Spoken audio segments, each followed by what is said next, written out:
Shias will claim that the end of the prophets is the beginning of the Imams. Similarly, Sunni Sufis are saying this, that the end of the prophets is then the beginning of the saints. If you ask anyone who is in this state, what do you want? This is when you're at that fourth stage. He responds, God.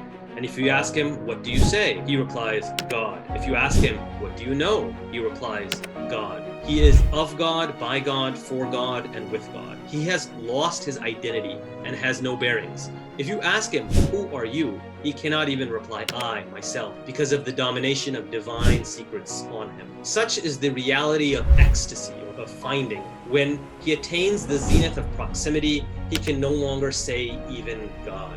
So the question we can ask ourselves, are Sufis marginal or are they mainstream to Islam? This is kind of a theme I'm going to keep coming back to. This scholar, Professor Kara Mustafa, argues that, and I agree with him, that judging by the historical record that we have, Sufis were actually affiliated with the traditionalists, that is the Ahl Hadith, and the Asharis. These are the two main groups of Sunni Islam. We're going to get into the Asharis in a future lecture, so if you don't know what that term means, don't worry. But it's basically what was considered quote-unquote mainstream even to this day. Brings us to Mr. Javed Ahmed Ghamidi. He is definitely a critic of Sufism. In his view, Sufism is a parallel religion to Islam. And the reason why he's skeptical of Sufism is because he's skeptical towards claims grounded in esoteric and hidden knowledge, or this batini kind of mindset. Another part of his critique is that he is skeptical of these grandiose claims of Sufi saints, their claims of divine inspiration, miracles, and intercession.